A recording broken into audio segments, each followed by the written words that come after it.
My name's John Pring. I'm a lead ranger for the Central and Eastern Lakes property, and one of my many jobs is to look after and oversee the management of the woodlands and the trees. I've worked here for the National Trust for about 20 years.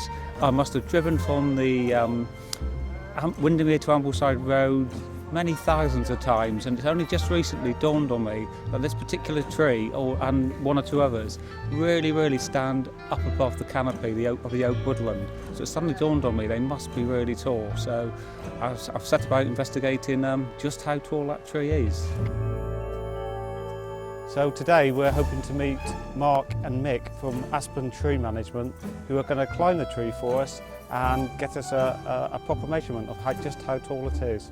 And maybe, if we're lucky, one of them might become the tallest tree in Cumbria. It's actually a badminton pole with a little orange blob on top, so it's nothing high-tech. So when we get to the site, we'll be hauling the pole to the very top to measure the top few metres where Mark won't be able to climb. Morning chaps, morning Mark, morning Mick, how you doing?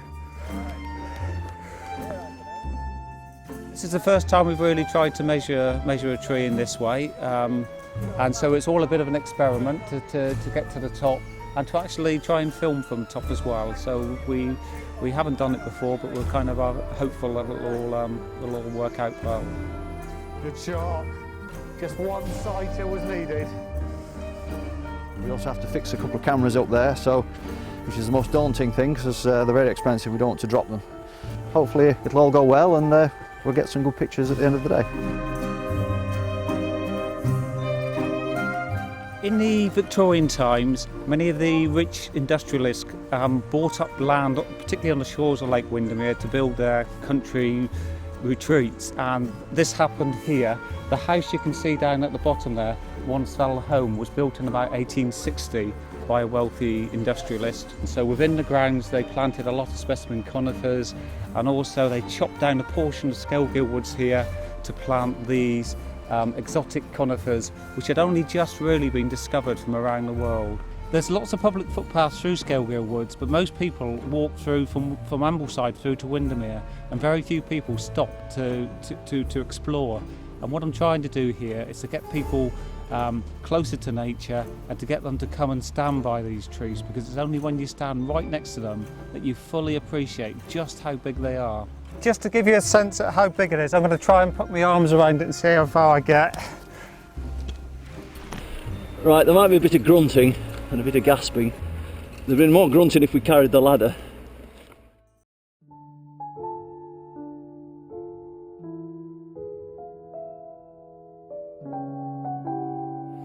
Is it too soon to open my flask? Apart from this very tall Grand Fir, which is being climbed at the moment, Skelghyll Woods here has quite an important collection of conifers of various types, so we can see many of them around us. We can start with this Wellingtonia, which you can punch this bark without hurting your hand. Below, over here to the left, is a Douglas fir, which nearly rivals the big Grand Fir next to it. Over here we have a cedar tree, which is another variety within the woods. Behind we have a big pine tree, and we've got several different types of pine within the woodland. So there are, even within the conifers, there are a big wide variety of trees.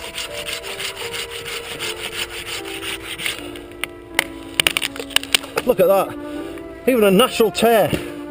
Nothing too much trouble for us guys.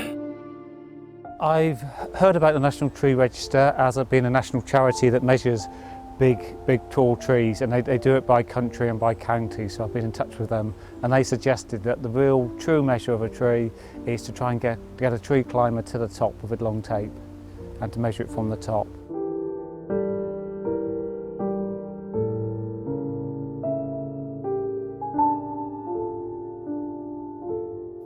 We think this tree is going to turn out to be about the mid 50-metre mark, which would make it, if that was true, the tallest tree in Cumbria. So we're kind of quietly hopeful that we will get to that mark at least.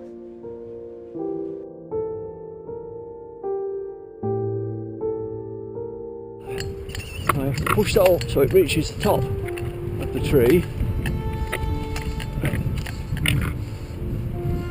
What do you think? Is that sticking out the top? Hey, go down! Down! Not too much. Hey, what? That's good. You can throw it down if it's easier. Yes, look at it. A pole. That was going to go into the National Trust Forestry Museum. Never mind. It's done its job. I'll tell you what, I've got an amazing view from here. Cheers! The best tea room in the Lake District! Cheers.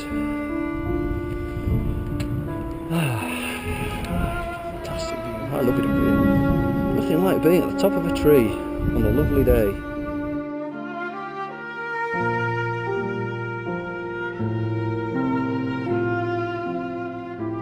See how tall it is. Fantastic. Exactly 58. 58 metres. 58 metres is the final measurement. Well done, chaps. Tall, that's what it is.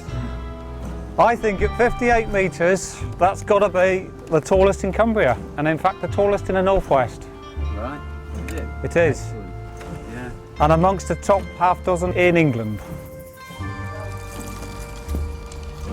The view's cracking from the top. We've got right down the lake to the Langdales, right the way all the way up the lake. It's actually hard for people to appreciate just how tall this tree is. So some immediate comparisons, the parish church in Ambleside is mid 50 metres, the equivalent of about 10 double-decker buses stood on top of each other, and it's taller than Nelson's Column down in London, so it's tall.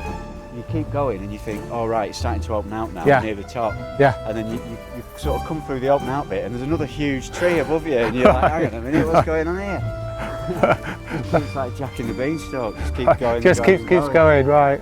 Obviously we don't usually climb trees without actually working up there, so it was nice to climb up without actually doing any work. Well, hey. There we go. Lovely So job. what was the grand total? 58 metres, bang on. Oh wow. Yeah. Back in another few years we might just break 60. That one's pretty hard there. Setting up it was difficult because you've got to try and get stuff out of your bag and not let anything fall off. Yes. The Grand Fir of Skelghyll. May the winter winds be kind to you.